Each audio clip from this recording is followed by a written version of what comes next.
We're not live yet, are we? I have a music. Here it is.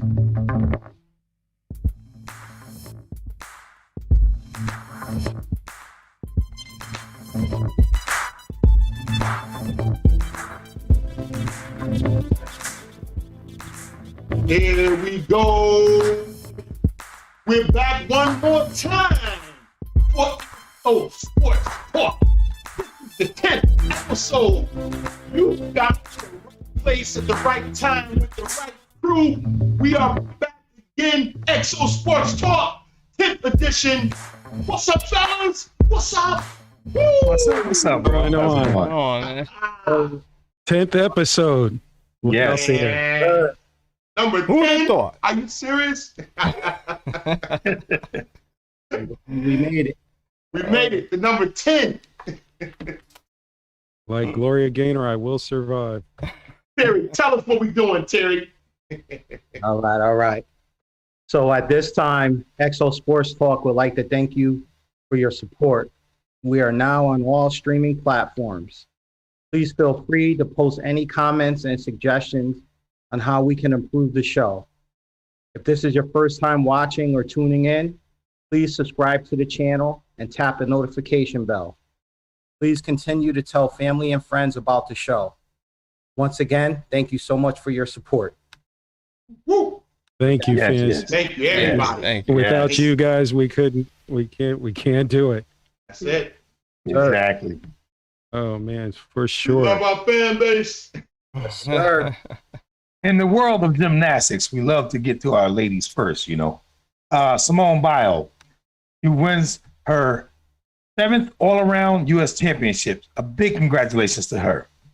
To me, she's the GOAT, without a doubt. She had it even sewed on her little uniform, which I love. She's only 24 years old, and she has 4 gold medals. She has a very impressive resume. Her resume includes a 5-time World All-Around Championship, 5-time World Floor Exercise Championships, 3 times World Balance Beam Championship, Woo! 7-time U.S., like I said again, 7-time U.S. All-Around World Championships. And when I say she's awesome, she's absolutely awesome. Like you said, she's the GOAT. A long Sounds like accolade go almost. to me. Very medal. impressive. Very impressive. That's a good resume. Man. She got to put a legacy behind that name. You won't see Exactly. you won't see me flipping around on no balance beam. Man, I know you couldn't do one flip right now if you tried, huh? I couldn't do it if you put me in a time machine and send me You back. do a somersault if you fall down the stairs. Yeah, I've done that. Put you on that. Put you Luckily, on I that just have balance beam. Yeah. Luckily, I just have a hard head. Let's not forget, fellas, that he's scheduled to compete in the 2021 Olympics in Tokyo. Yeah. Yes, they got to go through the Olympic trials, without a doubt. And That's gonna be a good thing to say. Just give her the gold now. yeah, Give Oh, her- she's not done yet. She's not done yet. She's just going to add to her legacy already. I mean, she's just phenomenal. I mean, just watching her, she's just phenomenal. and Incredible. and the blessing is that we will be able to have the Olympics. I mean, Yes. Yeah. we're Yes. slowly Yes. putting COVID behind us, Yes. and Woo. let's hope that we can see fans at the arena watching the Olympics. Yes. You know, people are going to be at home watching it and at the bars and stuff. So goodbye COVID, and let's move on. Let's Exactly. move on. Woo. Walk on Good by. topic, good topic information, Malcolm. Terry. Yep. I just we also wanted to just congratulate Coco Gauff on becoming the youngest woman to reach Grand Slam quarterfinal in 15 years at the French Open. Yes. Yes. Yep. Yes. Oh.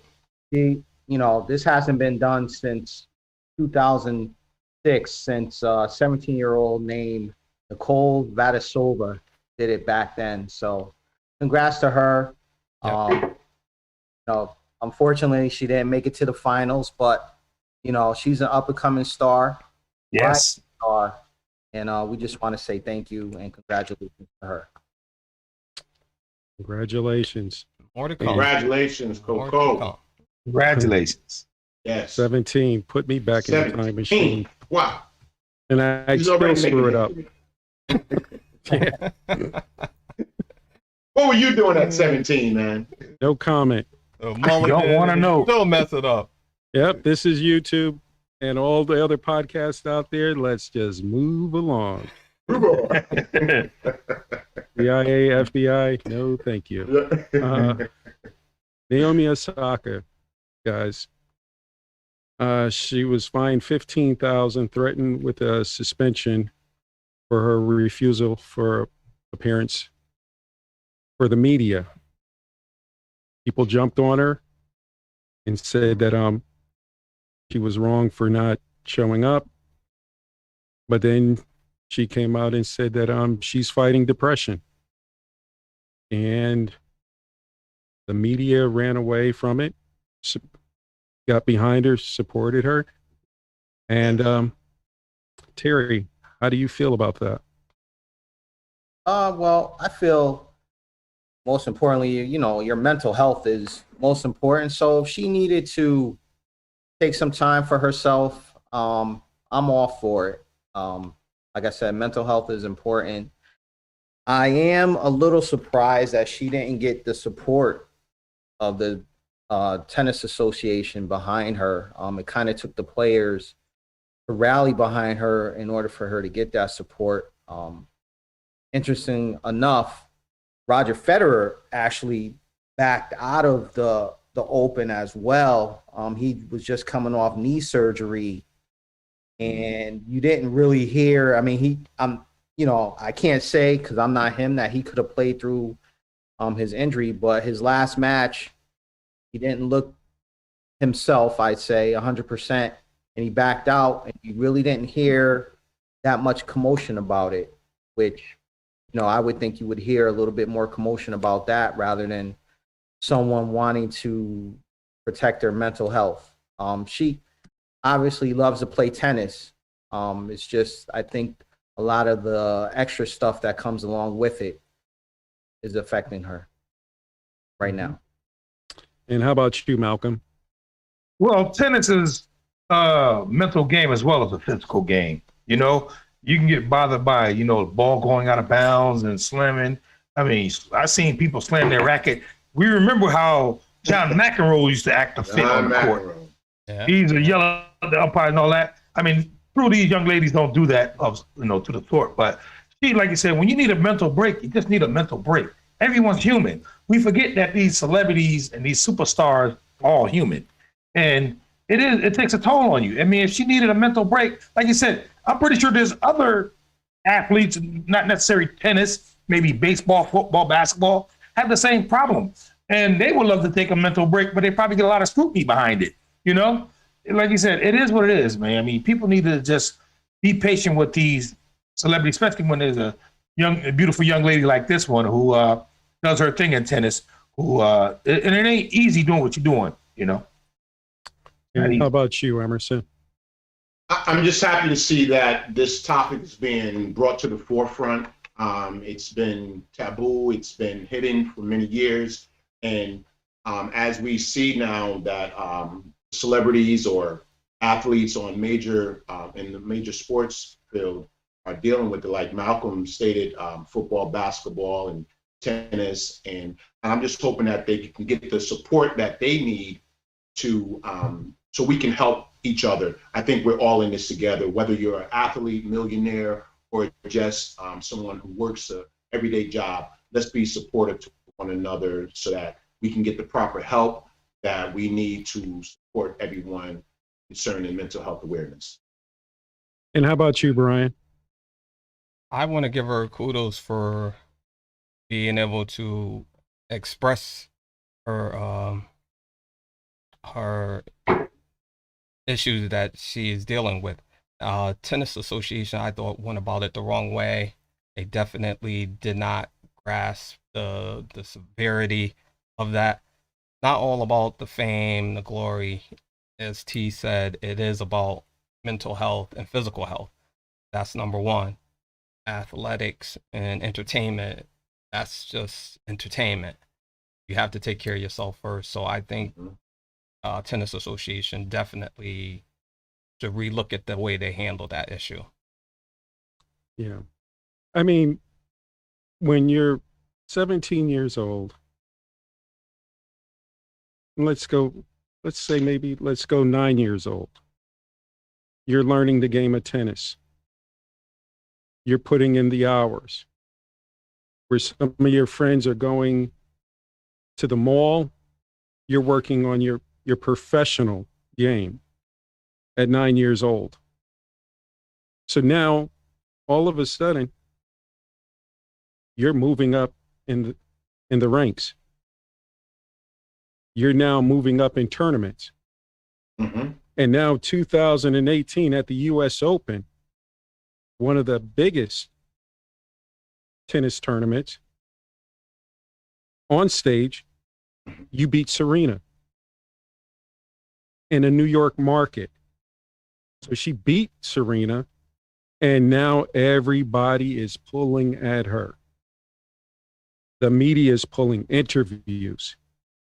Commercial endorsements are coming at you. Absolutely. So you're like, whoa, wait a minute. I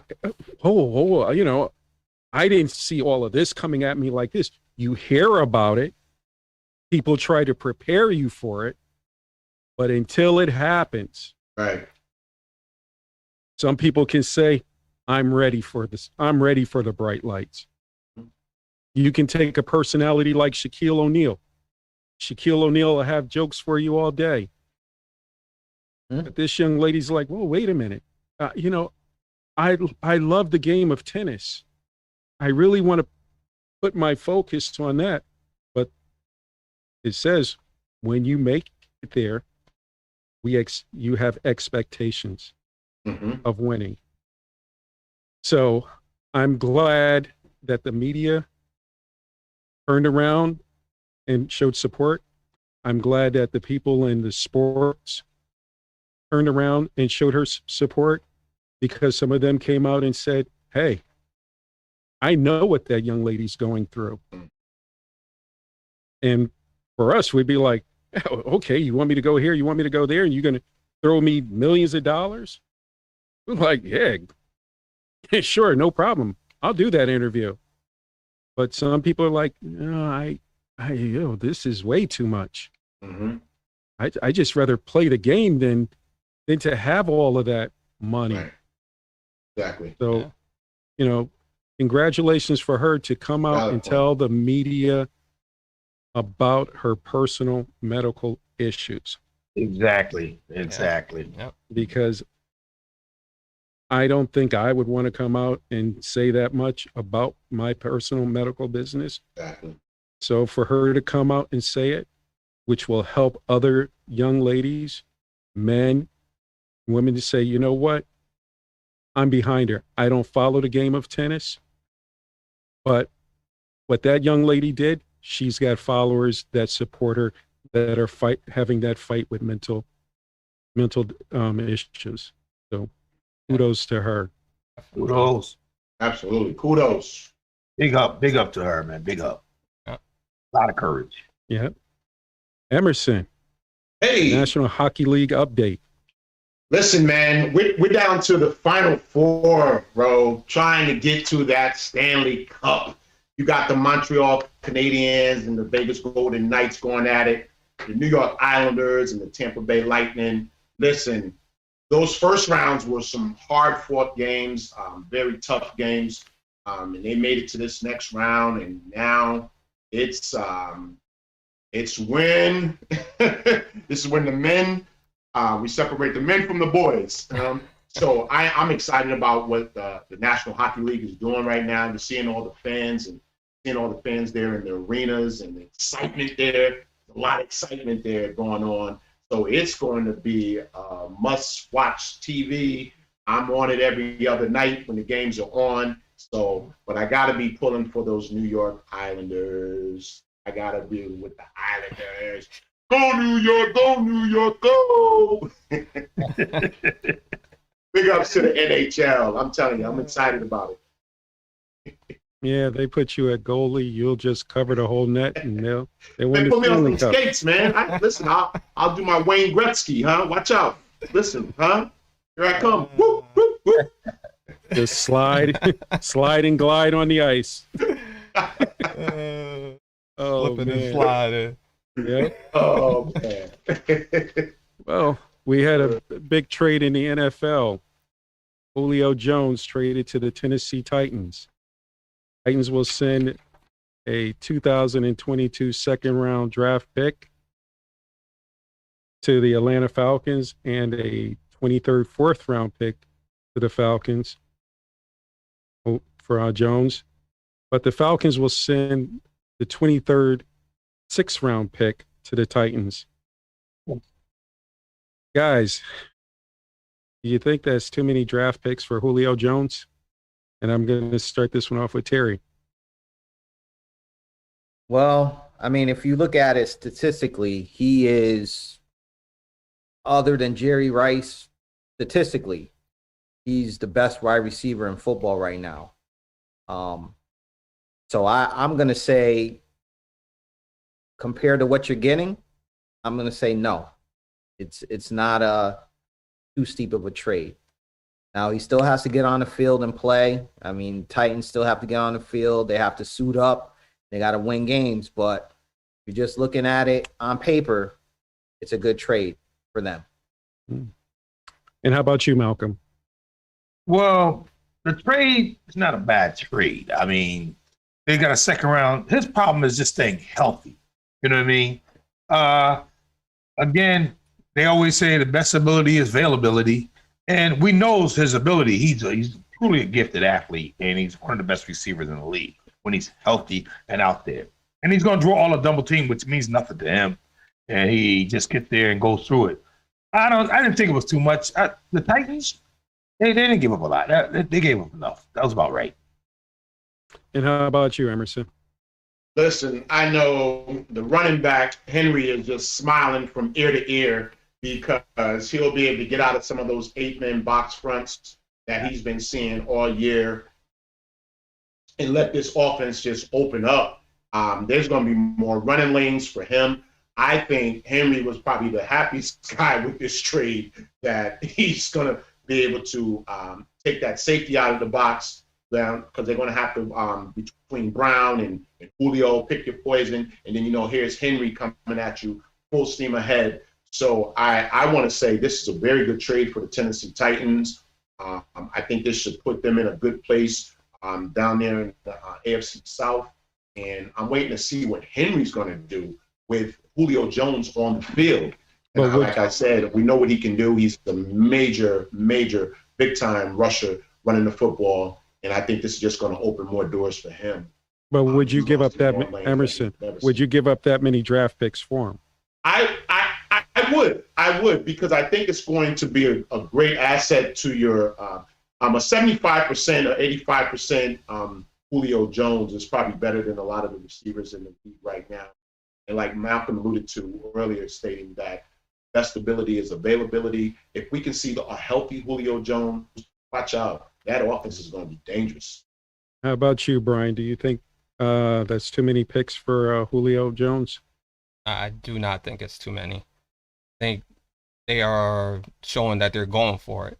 Personally, the window is here. You got your running back, like Emerson was saying, Derrick Henry.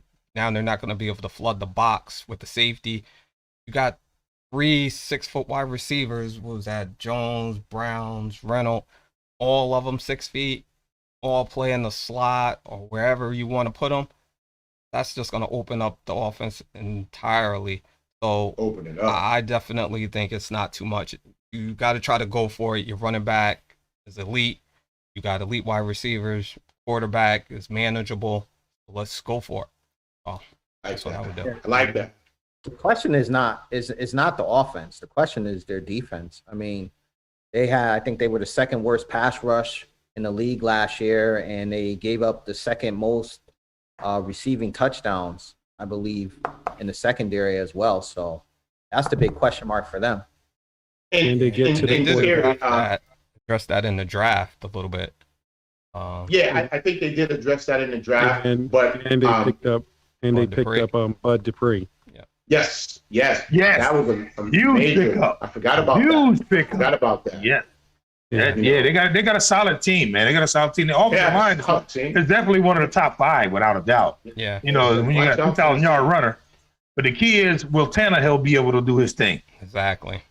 They got a new offensive coordinator this year too. Well, this is sliding right into it.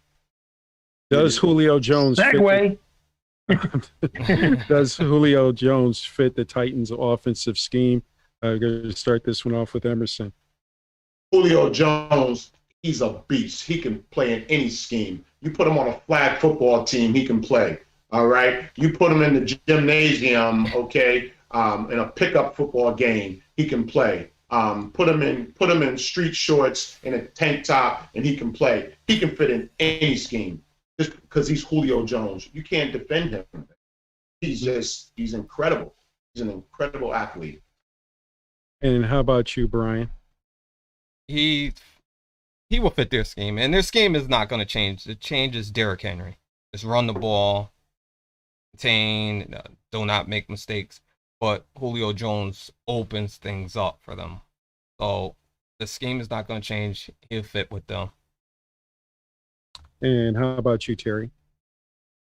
Yeah, I agree with Brian and Emerson. I mean, it's just gonna, like Emerson said earlier, it's gonna open up the box for Derrick Henry. And AJ Brown is no slouch at wide receiver. So you think I would like to think that Julio Jones is gonna see the opposing team's best cornerback. So that's gonna open up things for AJ Brown too. And he's elite. Yeah, you got the running game going, and now you're gonna get some play action going too now. So he'll fit right in. I mean, he's gonna help more than he'll hurt that offense. And how about you, Malcolm? Julio Jones fits any system, like my man said earlier. Point blank, they're gonna take the 8-man out the box. He's a running back's dream, a good running back's dream, any running back's dream, because once you take all that double team with him, and you got to account for Julio. I'm sorry. The man's a beast. The man's a beast on the field. And A.J. Brown is a beast, too. Yes, he is. Right now, he's definitely going to be one of my fantasy favorites because Julio's going to take the double team, you know? So it is what it is. And like you said, they're going to be all right. It's just a matter of what Tannehill is going to do as far as his efficiency with the passes, you know? It's just a matter of the scheme. And we got to see, like you said, with this new offensive coordinator, let's see what he brings to the table. We know the defense is good. We know the offensive line is good. We know they're basically a perennial contending team. Yes, they're a contending team. For me, Vrabel is a defensive coordinator. He's a defensive mind thinking head coach. And he's got Tannehill as his quarterback. And Tannehill is basically, don't screw up. Here's the keys to the car. I'm trusting you. Take the car around the block. Yep. And come back with no dents. or scratches. Yeah, like they got the Mercedes, got the Maybach. It's probably a Ford 62 station wagon. Ferris Bueller. Yeah, he's not. To me, he's going to pick his times to throw the football, but Vrabel is going to trust the running game. And when you got Henry back there, and we've seen last year, Henry was able to wear down defenses. He's a closer. And I think the coach is going to, if he's going to get the football 30 times a game, that's less touches for Julio.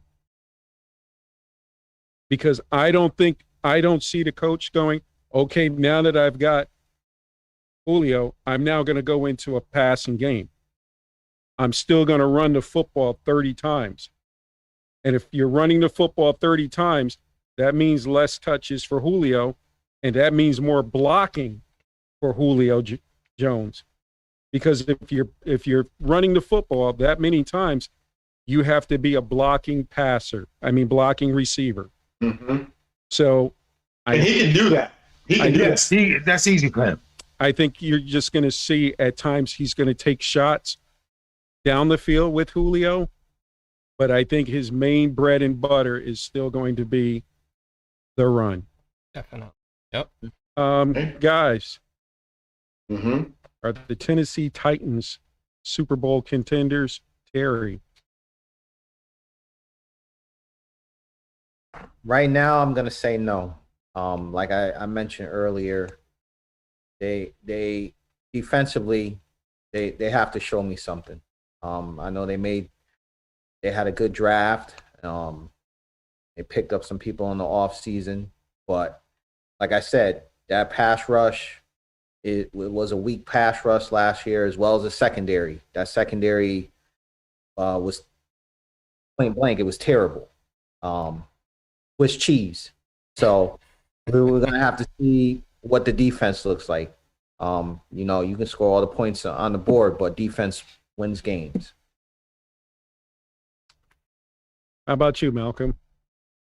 I would say they're a contender, but not a Super Bowl contender, because Super Bowl contenders, of course, it's Kansas City. And I'm definitely going to say the Bills this year, who are going to be a surprise. Buffalo Bills, to me, are going to be a Super Bowl contender because they got a great defense. I put Tennessee third above the Ravens because they beat the Ravens twice, and they got the Ravens number. The Ravens can't stop them for some reason, and they got the Ravens number.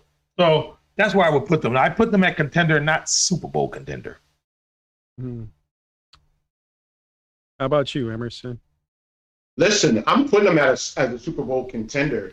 I believe the pedigree that Julio Jones is going to bring to this team is just going to elevate them to the next level. I think they've been waiting for a player of this caliber to emerge on their team so that they can get to that next level. And he presents that with everything that he does, how he practices, how he goes about practicing.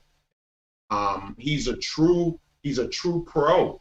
This is what this man does. And I believe that's going to rub off on all the other receivers, not only just the receivers, but the defensive players, as Terry stated also. I know they had some holes, and I know they addressed some of those issues in the offseason with a few players that they picked up. But I'm putting them as a Super Bowl contender because you don't want to see them on a Sunday.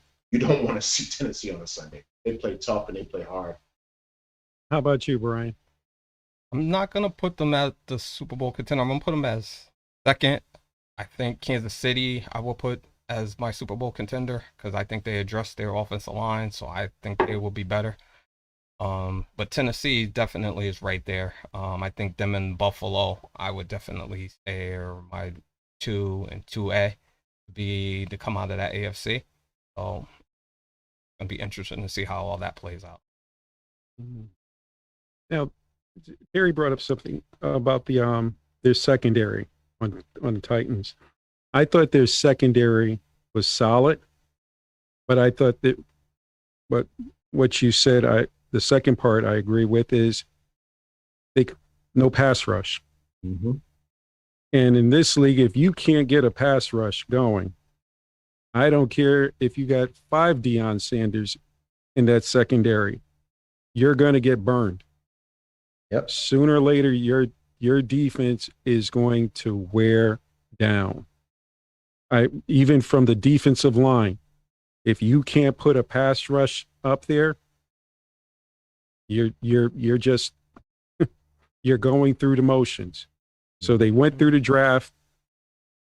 Who knows how these rookies are going to come out? Maybe they may come on strong late at the end of the season, or they may not show up until next year.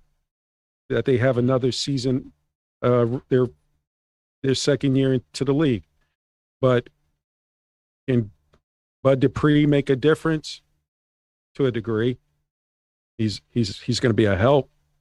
But I mean, they're also looking for the young kids to step in quick. So it goes back to Henry running the football, and can they open up the field with Julio?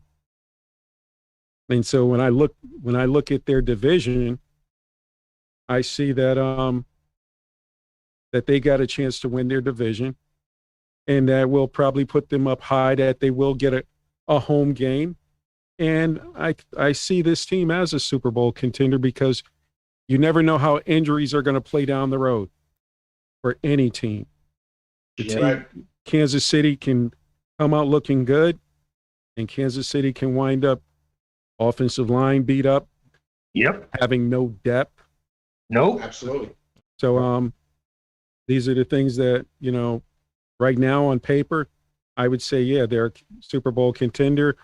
But as the season goes on, only the fittest survive. I like that move, Aaron, that they made with Bud Dupree. I know you Yes. talked about pass rush. He can get to the passer. He's And you said a it. premier pass rusher. I know he's coming off of injury, but I've always been a big Bud Dupree fan, even when he was with the Steelers. Yes. You said it right, bro. I love it when you said Bud Debris to a degree. Way to put it together. But the key is with them is time of possession. That put lipstick on a pig. If they got time of possession, they can make their defense look better if they ain't out there all the time. Absolutely. Yeah. Absolutely. That's the key. Time of possession. If they got time of possession, they're gonna blow it up, because, like you said, they can make any defense look good if they ain't out here all the time. Because they'll be And- fresh. Yeah. Yes. And Malcolm, what you just said, time of possession. And how do you control time of possession? Running the ball. Running the football. Yeah.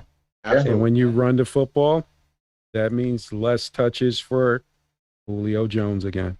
But I don't think he's gonna be getting like 30 carries No. as No. much. He won't need as many to get as many yards, because it's gonna be so much open. He can Yeah, get True. the same amount of yardage on 20 carries. Brian, you're right. Yeah. Let me go It's just- through. Let me go through. I'll ask Emerson. How many touches do you think Julio Jones is going to? Henry's going to get. I between running the football and maybe a few screen passes, I want to say about 22 to 25 touches per game. Malcolm. 22 to 25, I agree. He ain't gonna get no screen passes because his hands are like stone. So he'll definitely Working on that, he'll man. definitely get Working 20, on that. 22 to 25. You can make own one or two, but he ain't gonna get it. They're gonna take him out. Trust me, don't worry about that. They got other people to catch the ball. That's why they traded for him. Harry. Yeah, I agree with Malcolm and Emerson. I say about 22, 25 touches. Again, you have to take what the defense is giving you. He could see more. It just depends. Other than Kansas City, I say other than Kansas City, if you want to count Travis Kelce as a wide receiver, A.J. Brown and Julio Jones, they might be the best wide receiver tandem in football right now. So it just depends on how the defense is playing them, but it just minimum of 22 to 25 touches, I say. Yeah. And how about you, Brian? I think the same thing, 20, 25 max. Yeah, I don't think he will need 30 to get the same amount of yardage, because I think things will be so much spread open and run. I'll go with 25. I love to do this. Aaron Rodgers, that bad man. Most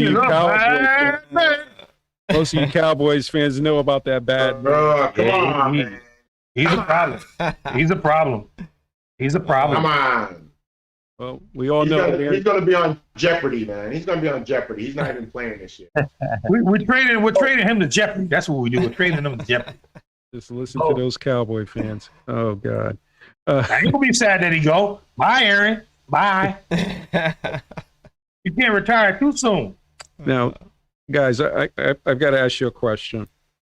If you're a veteran player, how would you feel about Aaron Rodgers not showing up to OTAs on the Green Bay, if you played for the Green Bay Packers? And I'm going to start this one off with Emerson. Listen, you're the face of our franchise, man. We go to battle together week in and week out. I need you here. You're going to set the precedent for everything that we do. our work ethic, how many times we are going over plays and to perfect them. So if I'm a veteran, I need to see you here. If you say you're our leader, I need to see you here with me as we battle week after week in practice and get into training camp, prepare ourselves for the season. It's a long season. Things happen throughout the season, and I understand you're going through some things with the front office, but for your teammates, let's get in here. Let's perfect what we need to perfect. Let's do what we need to do so that we can be a productive team this year. I need to see you, Aaron Rodgers, here in the huddle. How about you, Brian? Aaron Rodgers. Will I be upset with him? I don't think so. The vet, proven vet, he does deserve some sense of respect in regards to team movement. It's not that they had to agree with what he said, but at least talk to him and give him some input of what you were going to be doing. This is a guy who's been all pro, MVP, won a Super Bowl, and I don't even think they ever drafted a wide receiver with a first pick to address him, help him. So will I be upset? No, I kind of understand where he's coming from, but it is a team game as well. But I think I can overlook it. How about you, Malcolm? He's the reigning MVP. Face of your franchise. Give him what he wants. If he tell you to draft a receiver, draft a receiver. You can get everything else later. Draft the receiver in the first round. Help the man out. And he ain't getting no younger. Let me tell you something. I ain't gonna lie to you. As a Cowboy fan, if he leaves and don't come back ever, I hope he don't. It's Aaron Rodgers. But I've also said Aaron Rodgers has been to 4 NFC championships. Lost 4 NFC championships. Don't forget, last year, Tom Brady threw 3 straight interceptions, and they only scored 6 points. When does Aaron Rodgers get the blame? Don't blame the coach all the time. When does Aaron Rodgers get the blame? Like I said, he's human, but like I said, if he don't come back, I won't miss him. Like I said, it's up there. As a veteran, I'd be like pissed. I won't lie, because that's my money you're playing with. You know what I mean? As a teammate veteran, that's my money you're playing with. Time to come in here and win some games, and you're supposed to be a professional. Go about a professional, you know. Do your job. And how about you, Terry? I don't know if I would be upset. It'd be more of I want to know what his mind frame is, and I want him with me because I know I'm prepping in the off season, doing everything I can to be physically ready, mentally for the season. So I want to know where he stands, and I want him with me. I mean, let's face it, when he's on my team, we have the best chance of winning football games. Yes, we do. So, you know, Yes. as a veteran player, I may be questioning ownership right now, saying, you know, what's going on? You can't manage this player right here that we have, proven talent, proven winner. You guys can't sit down and iron things out because I know I'm going to do everything to be ready for the beginning of the season. So let's get our best player in here and let's win some football. You know, so I wouldn't be upset. Like Brian said, I understand where he's coming from. You know, it's an unfortunate situation right now. If I'm a veteran, I guess I would go by if I had a relationship with Aaron Rodgers. To hey, give me a call, give me a heads up, because if you're planning this, then me and my agent could say, you know what, maybe I want to get out of here. If you're a younger player on the team that went to that NFC championship against Tampa Bay, you received a bonus check for making it to the playoffs, for making it to that NFC championship. The money. Because you're not making $1 million. So every dollar that you can get going each round in the playoffs, that's money in your pocket. So if I was a veteran player and I had a relationship with them, because, hey, Aaron, give me a heads up. I've gone to battle with you many times don't leave me out here to think that now I've got a kid that's been holding a clipboard for 2 years, because how many reps is that kid going to put on my body? 4 and out. Got to get back out on the field. That takes a lot on a player. That can reduce your career. So yeah, I would be a little upset if I was a veteran player. Guys, will the Green Bay Packers trade Aaron Rodgers? And if so, where do you see Aaron Rodgers landing? Brian. I think Green Bay is in a pickle. They almost have to play it out, I think, because I don't see where they can physically trade him.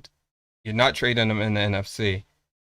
And I don't see what team in the AFC that at this time that will be able to take him. I know there's a list of teams that will want him, but will he want to go there? Because that's another issue. You're not just going to be able to trade him to anybody, and he's going to be okay with that. And the team's not going to give you a lot of draft picks for somebody who don't want to be there. So I think they played it all wrong. So me and you talked a little bit about this, where I think by game 2, because I think the preseason, I don't think he's coming at all. By the second game in the season, you're going to see what happened, depending on how Jordan Love plays. And that's why I think it's going to happen. And how about you, Terry? Well, I see him coming to the 49ers. Yeah, okay. Yeah. If you wish upon a star. Yeah, that's a big wish, very big wish. But I, like Brian said, I know he's definitely not going to get traded to an NFC team. There was talk early on around draft time. You know, there was Denver. There were a couple of other AFC teams in the mix, but I don't really see, like Brian said, a team that can really take on his contract.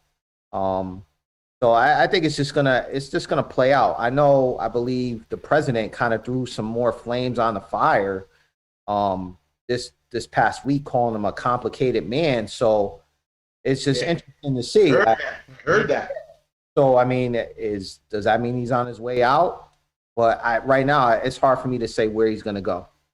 How about you, Malcolm?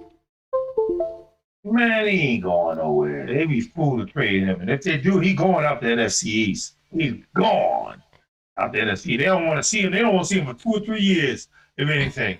If he goes anywhere to the AFC, I'm going to say maybe Raiders, Denver, one or the other. Denver's praying for it.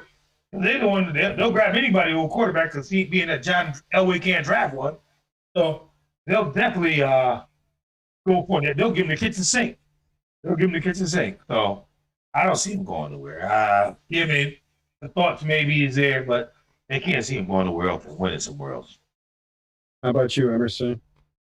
Listen, man, Aaron Rodgers is going to be traded to himself.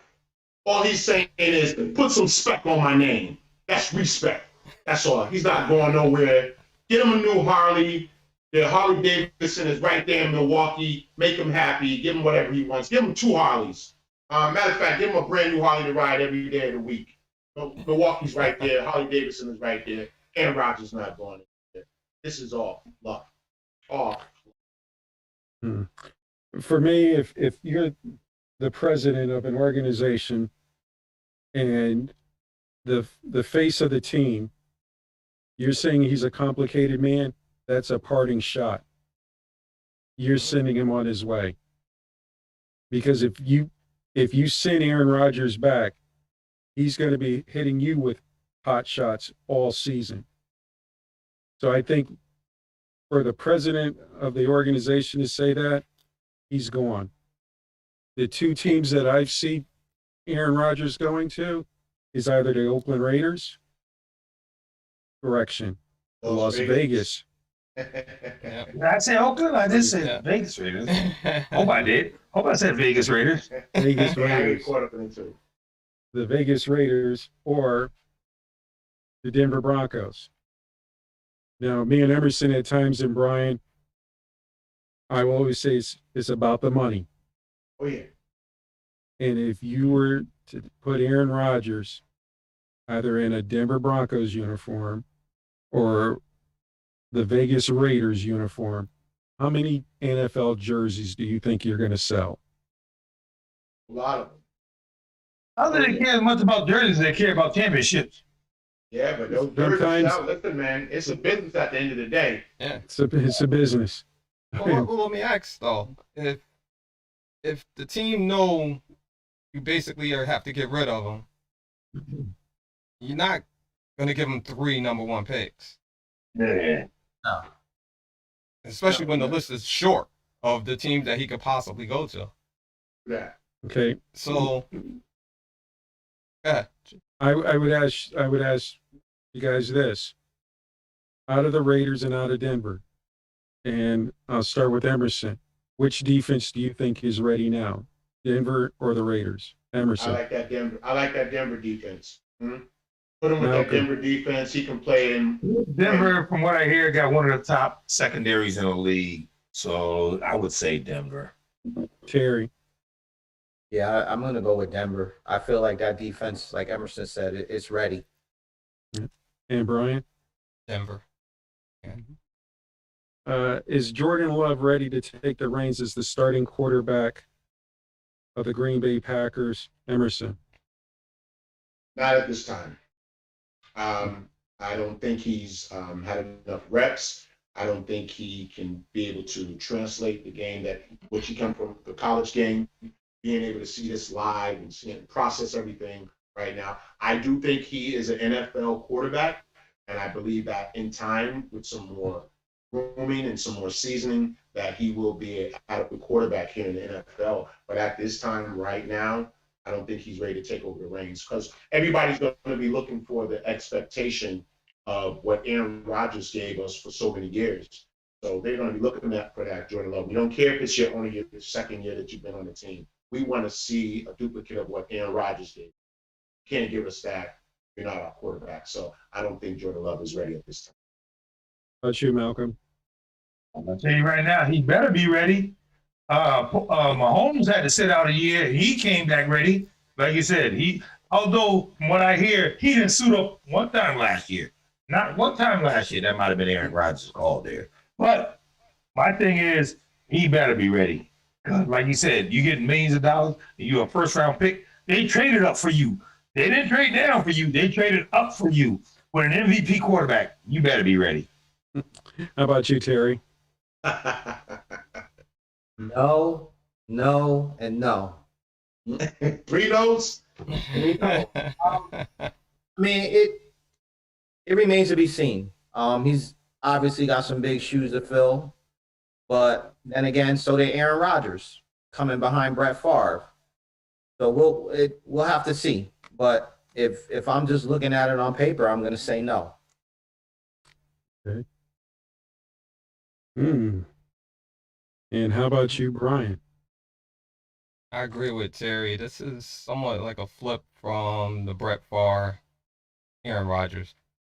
But the pressure that's going to be on this kid is going to be astronomical.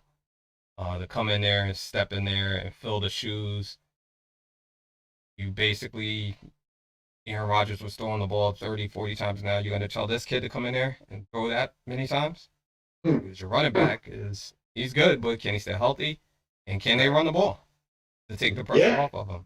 So I hope he does well. And we'll see what happens with that. I'm just going to say something quick. Long season for the Green Bay Packers, and it's not going to be good. I have no problem with it. Yeah. As I said, like game 2, we'll know. About a week ago, there was a traditional rivalry. Congratulations to the Boston Red Sox sweeping the New York Yankees, taking 3 in a row. Yep. Sweet. Yep. Yankees lose. Yankees lose. Yep. Oh, man. And Yankees ain't playable. it's so sweet that we can move right along to the next topic. And this Yankees is, ain't playing good ball right now. congratulations to the Minnesota Twins pulling off the second triple play of this year. Yeah. Kudos Yeah, to the Congratulations. Yeah. Right. Yeah. NBA playoffs. Woo. Phoenix Suns lead the series 3-0 over the Denver Nuggets. How do you feel about the Nuggets' chance, Terry? Well, I mean, they were in a dogfight when the series started, just because they're without their starting point guard right now. You can really start to see Jokic, the Joker, kind of wearing down physically now. The defense, he's got the attention of the defense at all times. Even though, I mean, the last game, I think he put up a triple double. I think he put up 32, 10 rebounds, and I forget how many assists he has, but I think he had a triple double. Again, MVP numbers, but Phoenix is playing good basketball right now. Devin Booker is looking like an up and coming young superstar in the league. He's a star already, but he's starting to put together some superstar numbers out there, and I got to give it to Phoenix. I think they're going to close it out. Denver may get one game, but Phoenix is going to win the series. How about you, Brian? I think pretty sure Phoenix will close this one out. The game has been good to watch because you get to see the Joker, the MVP, and then you get to see Chris Paul out there on the floor, the MVP. It's like the way he's running that team is just like what you would call an MVP. There was a not an article. He was having a talking to a reporter, Chris Paul, and the reporter asked him, "Well, who's your MVP on your team?" And I found this amazing what he said. You would thought he would have said Devin Booker. You knew he wouldn't say himself. He said DeAndre Ayton. And what that did is probably gave that kid even more confidence to be, oh, this guy is believing in me to help. And what it does is a subliminal message to get his mental mind of, you know what, you are important to this team. Because Devin Booker, everybody knows that. So it's good to see two ways of an MVP, and Joker is giving everything he has. They just, without Jamal Murray, they just missing another piece, and they just not going to overcome it. And how about you, Malcolm? Like my turkey wings upstairs, Denver is done. Stick a fork in him. I'm telling you right now. Listen, without Murray, who they lost. Well, You lose them? And how about you, Emerson? We'll come back to you, Malcolm. Coming, yeah. You come back with a turkey wing in his mouth. Oh, there he is. There you go. Okay. I'm still here. Still here.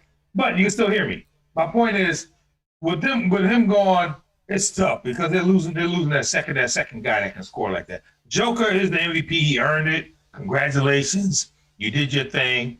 I mean, but their depth isn't enough for Phoenix. Phoenix definitely will put them away. Whether it's 5 games or 4 games, pick one because, like I said, Becker's playing great. And they got a floor, like I said, Phoenix got that floor general, which is that man.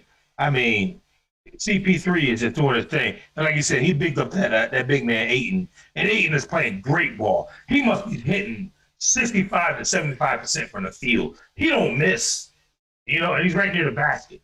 So Ayton's playing great for a big man. He's playing real good. And how about you, Emerson? Phoenix, start your engines, move on to the next round because this series is over. The Joker, as great as you are, MVP, congratulations on that. But like Terry stated, they're wearing him down. He's a little worn down right now. We understand that Jamal Murray's not there and he's trying to implement some things. It's just not enough to overcome this deficit right here. They're down 3-0 right now. Chris Paul is not going to let Phoenix lose. He is one of the top floor generals of all time, like Malcolm and Brian stated. He's just not going to let them lose. And the way he has elevated Ayton's game it's just amazing. Phoenix right now, I see them in the Western Conference Finals and possibly making it all the way to the finals. Um, that's where I'm at. Utah Jazz leads the series 2-1 over the Los Angeles Clippers. Brian, you see the Clippers coming back? I do see the Clippers coming back. Uh, it definitely all depends on Paul George. If he can continue to do the game that he did last game. Um, so I think they can do it. I think they have the talent. Well, we know they have the talent to do it. Kawhi's gonna bring his game. Donovan Mitchell looked like he got a little nicked up at the end of the game with his ankle again. So that can be a big factor right there.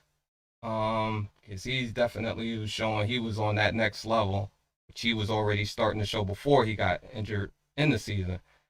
But I think the Clippers can't come back on this one, and I think they will. And how about you, Terry?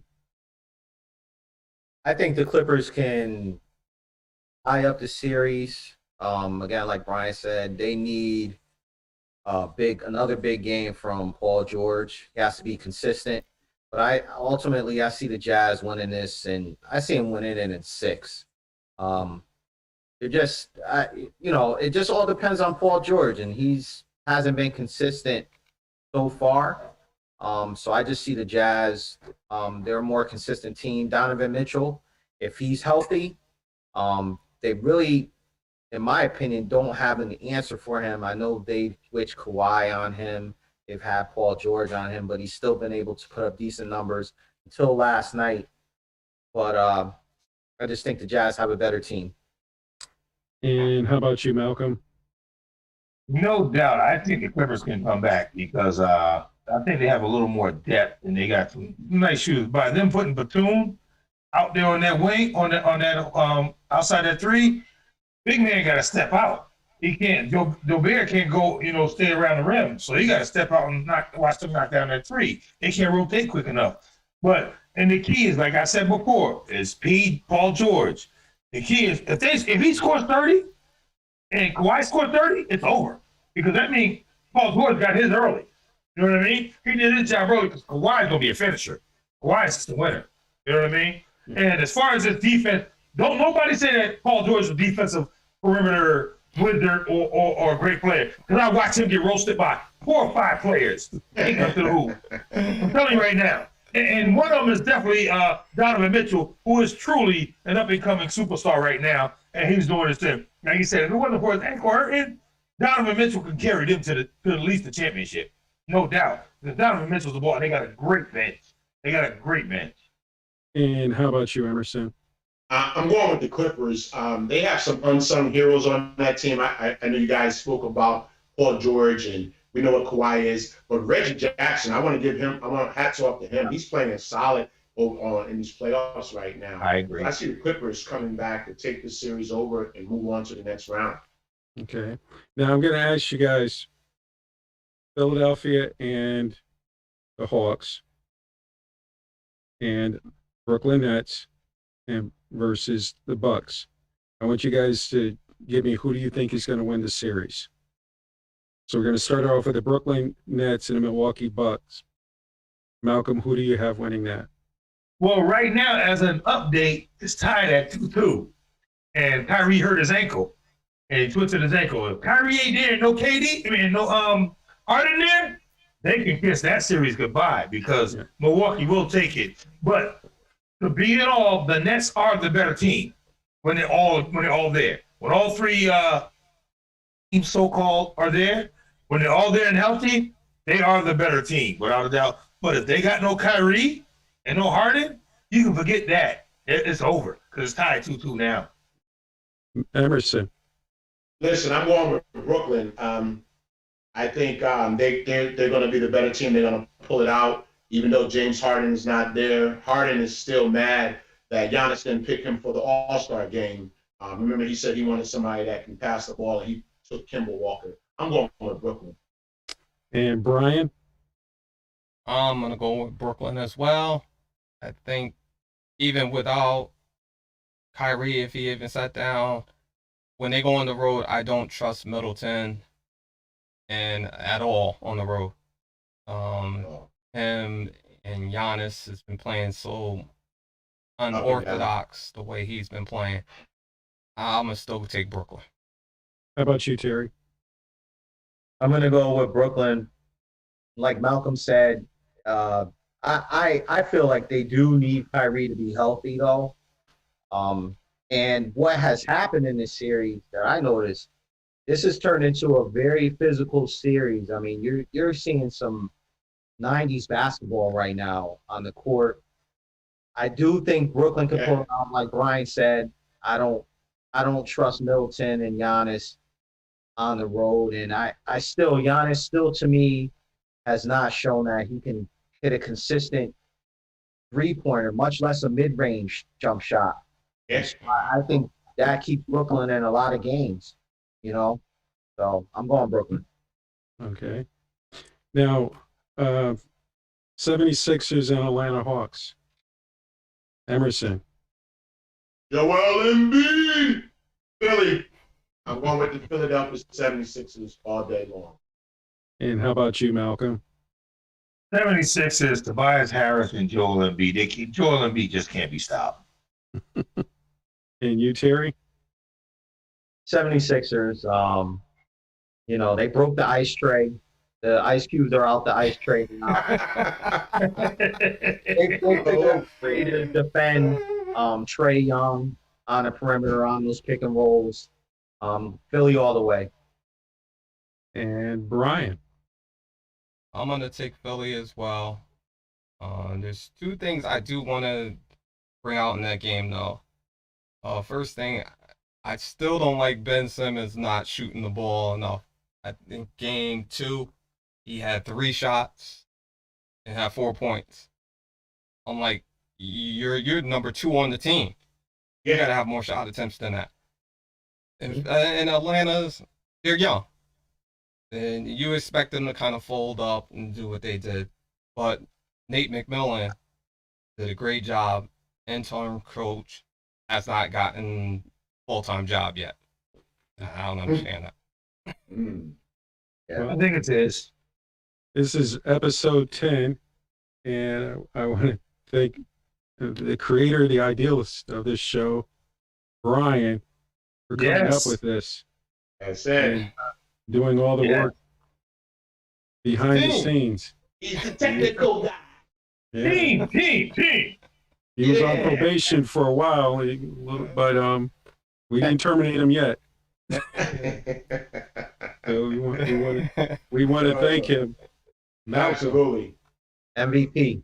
Big shout out to you, Brian. Big shout out to you, dog. Good out shout out to Brian. Thank you. You're talking practice, man. Practice. Yeah.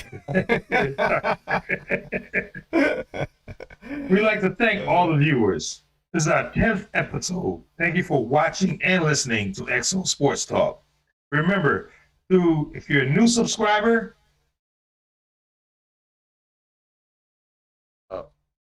If you're a new subscriber, we want to say thank you. thank you very much. Thank you very much. Also hit the like button, hit the show button. Please continue to put your comments down. Let us know how we're doing. If you see anything, like I said, any criticism is good criticism to us. Let us know how we're doing. Also, please hit the notification bell. That way it notifies you when we come on. That way, we can improve our show and keep doing what we're doing. Without you, there's no us. Thank you again for listening to XO. This is our 10th episode. Wow. 10. Thank you. Number 10. Thank you. And on the 10th episode, Malcolm is under probation. Yes. So Emerson, take us home. So tune in to our next episode, ladies and gentlemen, and it's going to be coming to you real soon. XO Sports Talk Live. Tell somebody. If I were you, I would. See you next time. See you this week. All right, peeps. Peace. Thank you. Thank you. Thank you. Thank everybody.